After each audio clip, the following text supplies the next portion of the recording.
நான் உங்கள் காவல்துறை நண்பன் உப போலீஸ் பரிசோதகர் பிரதீப்.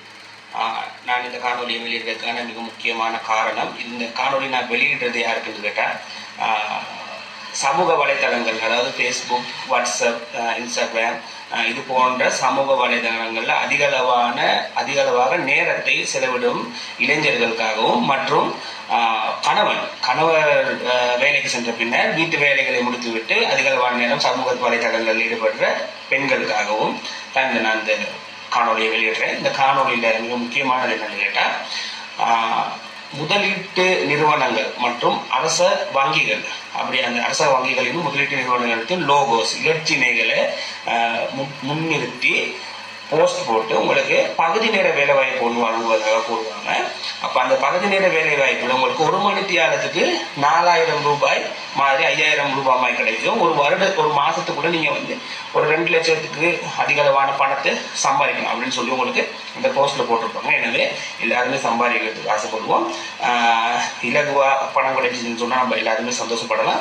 ஆனால் இந்த இடத்துல என்ன அவங்க சூட்சமமாக செய்கிறாங்கன்னு சொன்னால், இதுக்கு நீங்கள் உங்களை இன்வெஸ்ட் பண்ண சொல்கிறது ஒரு 500 ரூபா மாதிரியான ஒரு சிறிய தொகையை இன்வெஸ்ட் பண்ண சொல்லுவாங்க. ஆனால் உங்களுக்கு அந்த 500 ரூபாய்க்கு 2500 ரூபா காசு கிடைக்கும்னு சொல்லுவாங்க.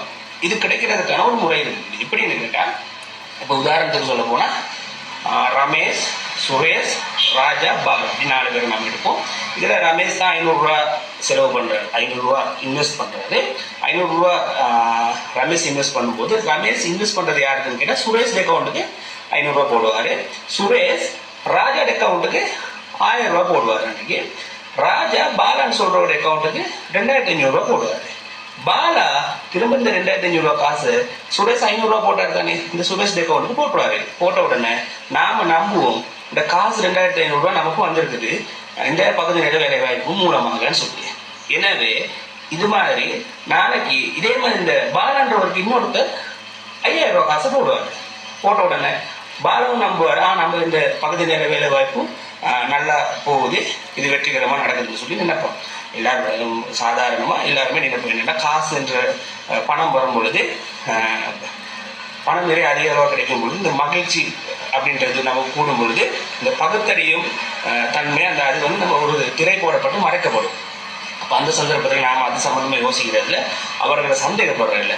அப்படி சந்தேகப்படாமல் நம்ம அவங்களுக்கு தொடர்ந்து காசு போட்டுட்டு இருக்கும் பொழுது ஒரு குறிப்பிட்ட காலப்பகுதியில் நமக்கு வர காசு அவங்க எடுக்க விட மாட்டாங்க. தொடர்ந்து அதை என்ன சொல்லுவாங்க, மோட்டிவேட் பண்ணுவாங்க நம்மளை. உங்களுக்கு இதை விட கூடுதலாக காசு வரும்னு சொல்லி நீங்கள் இந்த வேலையை செய்யணும்னு சொல்லி ஒரு ஈஸியான ஒரு கேம் விளையாட கொடுப்பாங்க. இல்லைன்னு சொன்னால் உங்களை ஒரு டார்கெட் ஒன்று கொடுப்பாங்க, உங்களுக்கு கொஞ்சம் டைப் பண்ணி இறங்க சொல்லுவாங்க. சொல்லிட்டு உங்களுக்கு இந்த காசை போட்டு சொல்லுவாங்க. தொடர்ந்து இப்படி நீங்கள் போட்டுட்டு இருக்கும்போது நீங்கள் அதுக்கு பழகிடுவீங்க, அதுக்கு அடிமையாக்கப்படுவீங்க. உதாரணம் சொல்ல போனால் 2500 3000 போட்டால் நமக்கு 5000 கிடைக்கின்றது அடிமையாக்கப்படுவீங்க. இப்படி அடிமையாக்கப்படுறதன் காரணமாக நீங்கள் தொடர்ந்து இதில் இன்வால்வ் ஆகி காசு தொடர்ந்து போட்டு வருவீங்க. இது தொடர்ந்து போட்டு வரும்பொழுது மத்திய வங்கிக்கு ஒரு சந்தேகம் ஒன்று வரும்.